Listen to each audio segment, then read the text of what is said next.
अस्सलाम वालेकुम। मोहम्मद अज़हर सिद्दीक अपने प्रोग्राम पॉलिटिकल डायरीज के साथ हाजिर खिदमत है। 25 अप्रैल 2026 पाकिस्तान की इज्जत दुनिया में हो रही है। फील्ड मार्शल आसिम मुनीर साहब माशाल्लाह बड़े अच्छे तरीके से चीज़ों को हैंडल कर रहे हैं। बाकी सियासी हुकूमत में तो इतनी जान है ही नहीं, ना इनमें इतनी कैपेसिटी है कि फॉर्म 45 और 47 है वो इतने बड़े फैसले वो खुद कर सके। ये समझना है आपने, ये बड़ी ज़रूरी है चीज़ समझने की वजह से। और पेट्रोल में लेवी का इजाफा करके तो जेट ऑयल क्या हुआ, जरा मजा आएगा आपको सुन के इन बातों का सर। और खैबर पख्तूनख्वा भी जो है ना अब को आम डगर पे आ रहा है। मैं यही कहूंगा, मैं तो अब हर चीज लेके जा रहा हूँ, मैं छेड़ रहा हूँ, पर आम डगर पे आ रहा है। लग रहा है वही रवायती तरीका है, हुकूमत मिल गई है, बाकी लोगों की तरह करें। इमरान खान का ये नुक्ता नजर बहरहाल ये नहीं था। और यूरोपियन यूनियन, ठीक है ना जी, पहली दफा जो है 2 रोजा बिजनेस फोरम करवा रहा है। इसका असर क्या होना है वो आप समझ सकते हैं। और आला अदलिया के जजेस ने पूरा हफ्ता अदालतें ना लगाई। बातें हो रही हैं, सुने, अब जवाब दें इस बात का। वो कहाँ गए वो बड़े बड़े फिलोसफर जो कहते थे जनाब एक दिन का कारोबार बंद हो तो होता है, आज खामोश बैठी हैं जुबानें। अंसार बासी समेत जनाब किधर है वो जो बड़ी बातें किया करते थे, जो पेट्रोल की कीमतें बढ़ने पे, महंगाई पे बड़ा कुछ बोला करते थे। आज हिम्मत ही नहीं होती उनकी यार। खुदारा बोलने दो ये नहीं यार, ये इमरान खान को छोड़ दें बाकी को, लेकिन ये जुल्म और ज्यादती हो रही है इस पे तो कोई बात करे। नहीं बात करनी इन्होंने। फिर लोग इनकी बातों पे क्यों यकीन करें? वो किधर है, मैं नाम नहीं लेता, दोस्तियां हैं मेरी सबसे अपनी जगह पर है, लेकिन कहाँ क्या करेंगे, जरा वो याद रखना है आपने, वो समझना है आपने। एक मैंने और काम किया है। बुनियादी तौर पर आपको याद है एक टेंडर दिया था यूके के अंदर, और वो टेंडर की वायलेशन बहुत ज्यादा है। मैंने उस पर मरासला लिख दी है। तानिया के अंदर सर्विसेज देने के हवाले से कुछ सर्टन पैसे फीसीज एक थर्ड पार्टी इंट्रोड्यूस कराने की एक कोशिश थी। और टेंडर में इतने फ्लॉज हैं, इतने फ्लॉज हैं, मैंने उसका मरासला आज जुडिशियल एक्टिविज्म पैनल की तरफ से अरसाल कर दी है। वो हाई कमिश्नर को भी चला गया है। मैंने अमजद मलिक को, बैरिस्टर अमजद मलिक को भी भेजा और सईद कमर अब्बास को भी भेजा है। खुदा रहा ये धुना होने दे जो जुल्म हो रहा है यहाँ पर, वो बस आज निकल गया और मैं चीजें सारी ग्राउंड पे ले आया हूँ। ये समझना जरा जरूरी है। चलें हम आगे की तरफ चलते हैं। अब आपके सामने एक शेर पढ़ते हैं। गिद्ध के लिए किसी की मौत एक नवीद है, एक खुशी है। यूं जमीर की मौत भी इस हुकूमत के लिए खुशी है, नवीद है। और ये गिद्धें हमें नोच नोच कर खा रही हैं। शेरों में अंदाज में पड़ा है, लेकिन आपके लिए जरा समझने के लिए मामला आपको याद है कुछ है कि एयरलाइन को हुकूमत की जानब से मजीद रिलीफ मिल गई। एयरपोर्ट जराये के मुताबिक कमर्शियल तैयारों के जेट फ्यूल की कीमतें 75 रुपए फी लीटर की कमी कर दी गई। और जेट फ्यूल की नई कीमत कम होकर 396 रुपए है। आम पेट्रोल कितना है, और जेट फ्यूल आप अंदाजा लगा सकते हैं। 3 हफ्ते के दौरान जेट फ्यूल की कीमत में 120 रुपए तक कमी की जा चुकी है। और वफाकी हुकूमत ने पेट्रोल पर लेवी में इजाफा कर दिया है। पेट्रोल पर लेवी 26 रुपए 77 पैसे फी लीटर बढ़ा दी गई है, जिसके बाद पेट्रोल पर लेवी 107 रुपए 38 पैसे फी लीटर की गई। फिर भी वजीर पेट्रोलियम कह रहे हैं कि आलमी मंडी में तेल की कीमत में इजाफा हो रहा है। एयरलाइन आपको पता है अमीर तबका इस्तेमाल करता है। वहां जेट फ्यूल एक हफ्ते में 98 रुपए कम कर दिया गया। पेट्रोल आम आदमी गरीब आदमी इस्तेमाल करता है। वहां टैक्स की मद में पेट्रोल 26 इशारिया 77 पैसा ही कहेंगे रुपये फी लीटर महंगा कर दिया गया। जेट इस्तेमाल करने वाले और मोटरसाइकिल चलाने वाले एक ही सफ में खड़ा कर दिया। दोनों के लिए तकरीबन कीमत तकरीबन जो है ना वो बराबर कर दी गई है। उन ठेकों के मुताबिक हो गया ना। बस ठीक हो मुताबिक नंबरी ठीक करते ना नंबरी, बस तेन लिया के ना पा दे उन्हें। देखे ना, मैं तो कहा है ना कि मोटरसाइकिल और जेट वालों को एक ही जगह खड़ा कर दी, वो हुकूमत की प्रायोरिटीज यही है ना। और चले अच्छी बात है वो भी समझता है कि मोटरसाइकिल वाला जेट चला रहा है चले। और महकमा सेहत के बजट में 29 अरब रुपए और महकमा तलीम के बजट में 6 अरब की कमी कर दी गई।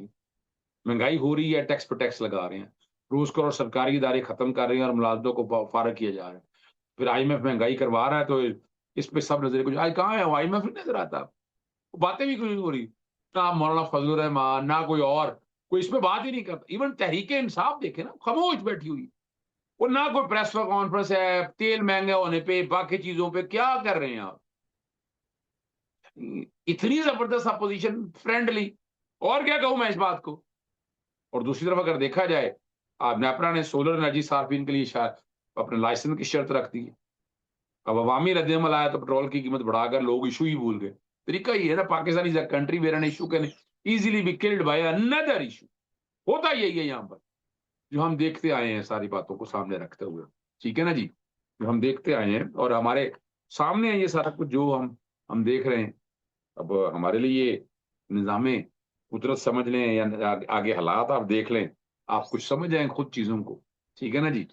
और वक्त यही है, वक्त जो नजर आ रहा है ना, जिसमें आगे जाकर जाना है, तो आवाम को तो भाई कुछ ना कुछ तो खड़े होना है, कुछ ना कुछ तो बात करनी है ना आवाम ने। पर आवाम बात करने के लिए तैयार ही नहीं है।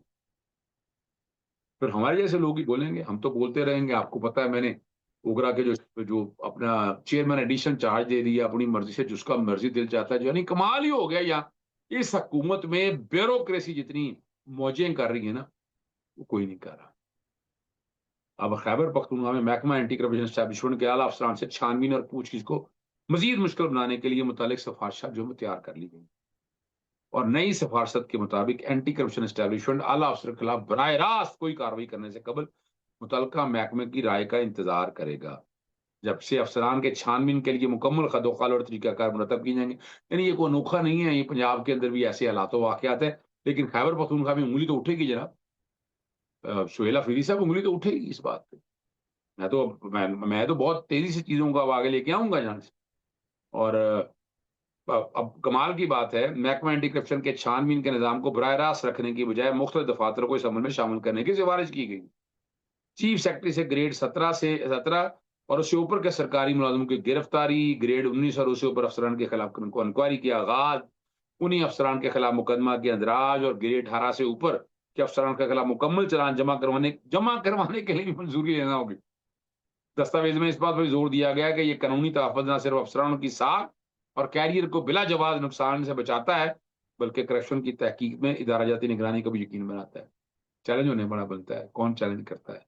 अब अजहर सिद्दीक वहाँ, अब यही लग रहा है कि मुझे भी जाना पड़ेगा, मुझे ही इन सारे मामलात को लेकर वहां पर जाना पड़ेगा, शोर डालना पड़ेगा, आवाज उठानी पड़ेगी। आएंगे तो सही। यूरोपियन यूनियन पाकिस्तान में पहली मरतबा, ये बड़ी एक अचीवमेंट है। 2 दफा बिजनेस जो है ना फोरम करा रहा है। और 8 और 29 अप्रैल को, जो है ना, सॉरी, 29 अप्रैल को सरीना होटल में शेड्यूल है। मगर अगर इस्लामाबाद में रेड जोन में लॉकडाउन सूरत जारी रही तो शायद ये बिजनेस कॉन्फ्रेंस मुलतवी कर दी जाए। और इससे पहले भी अपना ईयू ने गुज़श्ता साल मई में ये कॉन्फ्रेंस शेड्यूल की थी, मगर भारत से जंग की वजह से मुलतवी हो गई थी। यूरोपियन यूनियन साल में एक मरतबा ये कॉन्फ्रेंस पाकिस्तान में करवाया करेगा। और मीडिया रिपोर्ट जो बता रही है कि यूरोपियन यूनियन ईरान पर पाबंदियां बिलतरतीब खत्म कराने का दिया है। ज़ाहिर यूरोपियन यूनियन ये अमेरिका को बताना चाहते हैं कि हम कुछ फैसले कर सकते हैं। अब तो ईयू भी ट्रम्प को आंखें दिखाना जरूरी है। यूरोपियन यूनियन को अपनी एक से रखनी चाहिए, अपनी एक पोजीशन रखनी चाहिए। और वजीर आजम, हाँ, एक बात तो मैं भूल ही गया। वजीर आजम शहबाज शरीफ से ईरानी वजीर खारजा अब्बास आरागची और ईरानी वफद की मुलाकात हुई। और senator Ishaq Dar, chief of the army staff और chief of the defence forces जनाब फील्ड मार्शल सईद आसम अली वज़ीर आज़म के हमरा मुलाकात में शरीक थे। खित्ते की सूरत हाल पर गुफ्तगू की। ईरान ने अमरीकी शराइत का जवाब दे दिया और पाकिस्तान ने ईरानी जवाब अमरीका तक पहुंचा दिया। और कुछ देर में रद्दमल आ सकता है। और मैं देख रहा हूँ कि ये शायद जो है ना, और जो बाकी लोग आए हुए हैं वहां से, वो इसको एक मंत्र की शक्ल की तरफ लेकर जाएंगे और चीजें आप सारी सामने देगा। अब एक सवाल बड़ा अहम हो रहा है कि पूरा हफ्ता मेरा ख्याल, मेरी होश में या मेरे मान, इतनी देर मैंने अदालतें बंद तो मैंने तो नहीं देखी यार। ठीक है, धरना हुआ, बाकी ऊपर अदालतें तो लगा करती थी, लेकिन पूरा हफ्ता जो है ना, वफाकी आईनी अदालत, सुप्रीम कोर्ट और इस्लामाबाद हाई कोर्ट, तो हाँ देखिए, वो तो जजेस को मिलनी है, कोई उनकी गलती की वजह से तो नहीं है। स्टाफ अगर नहीं आया तो उसमें उनका क्या कसूर है? ये तो कसूर उनका है। उनसे पूछे, गिरबान झांके। जो बड़ी बातें कहा करते थे, एक दिन अगर बंद हुआ तो ऐसा हो जाएगा, एक दिन आगे पीछे हुआ तो ऐसा हो जाएगा, कोई कहानी इधर को चली जाएगी, कहानी उधर को चली जाएगी, और हर तरफ हम ये चीजें देखते रह जाएंगे। अच्छा, अब ये अब आपको याद होगा, मुख्तलिफ बयाना देखते रहे, भीड़ चल रही, सारी ने वकला को अदालतें का ना आने का कहा गया, हमले को घरों से काम जारी रखने की हिदायत की। अलबत्ता सुप्रीम कोर्ट ने कदर मुख्तलिफ हमले अपनाई, और उन्होंने ऑनलाइन समातों का दावा किया और कहा इस तरीके से इंसाफ की फरहमी जारी रखी जाएगी।